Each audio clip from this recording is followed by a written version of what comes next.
காமஹா, காமஹா, காமத்தை கொல்பவர், அதாவது காமத்தை அழிப்பவர் என்பது இதன் பொருள்.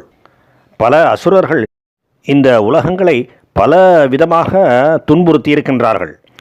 ஏன் அப்படி செய்தார்கள் என்றால், எல்லோரையும் துன்புறுத்த வேண்டும் என்கின்ற தமோ குணத்தின் உச்சக்கட்டமாகிய மனப்பாங்கு, இச்சை, காமம் அந்த அசுரர்களிடையே இருந்தது. அவர்களையெல்லாம் கொன்று அருளியிருக்கின்றார் பகவான். அதன் மூலம் அவர்களுடைய கொடிய காமங்களையும் அவற்றின் பலன்களையும் அவர் அழித்து தடுத்து நிறுத்தியிருக்கின்றார். அதன் மூலம் எல்லா உலகங்களுக்கும் க்ஷேமத்தை செய்தருளியிருக்கின்றார். அதனால் அவர் காமஹா, காமத்தை கொன்றவர், காமத்தை கொல்பவராக ஆகின்றார். அதை தவிர தன்னுடைய பக்தர்களின் காமங்களை எல்லாம் கூட அவர் அழித்து அருள்கின்றார். அழித்து என்று வரும்பொழுது பக்தர்களின் காமங்கள், இச்சைகள் தவறானவையாக இருந்தால் அவற்றை விலக்கி அருள்கின்றார். தர்மத்துக்கு உகந்து இருந்தால் அந்த காமங்களை நிறைவேற்றி அதன் மூலம் அந்த பக்தர்களை திருப்தியடையச் செய்து அந்த காமங்களை எல்லாம் அவை தர்மத்துக்கு உகந்ததாகவே இருந்த போதிலும் விலக்கி அருள்கின்றார். இப்படி அவரை மட்டுமே, மோட்சத்தை மட்டுமே விரும்புகின்ற பக்தர்களின் மற்ற காமங்களை எல்லாம் அவர் விலக்கி அல்லது அழித்து அருள்கின்றார், நிறைவேற்றி அல்லது அழித்து அருள்கின்றார். அதனாலும் அவர் காமஹா. ஓம் காமக்னே நமக. காமக்ருத், காமங்களை நிறைவேற்றி அருள்பவர். பக்தர்களின் விஷயத்திலே இதை ஏற்கனவே பார்த்தோம்.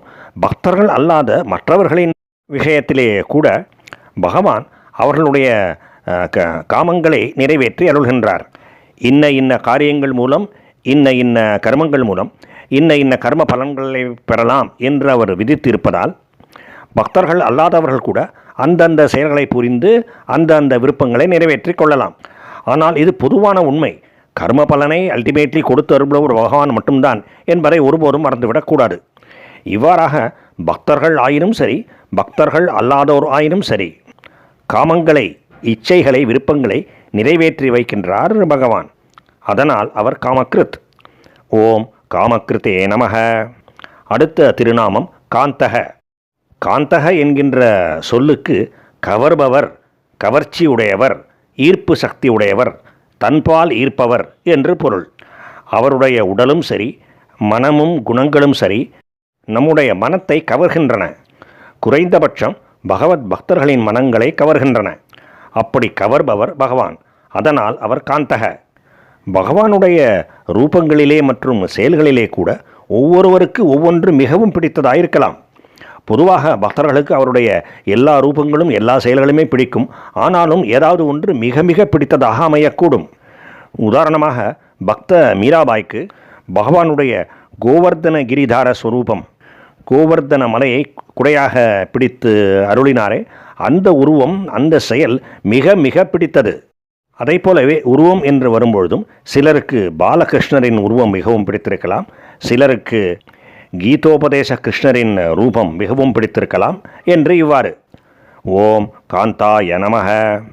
பகவானின் அடுத்த திருநாமம் காமக. பகவான் விரும்பப்படுகின்றார். பக்தர்களாலே அவர் மிகவும் விரும்பப்படுபவராக இருக்கின்றார். முழுமை அடைந்த பக்தர்களாக இருந்தால் மோட்சத்தை மட்டுமே, அவரை மட்டுமே விரும்பி அதனால் அவரை விரும்புகின்றார்கள், அவரை உபாசிக்கின்றார்கள்.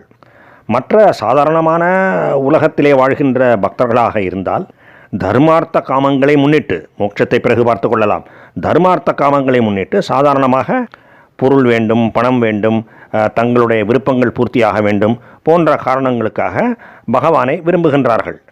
இப்படி இரண்டு வகைகளிலே எந்த வகையிலே பார்த்தாலும் பகவான் பக்தர்களால் விரும்பப்படுபவர்.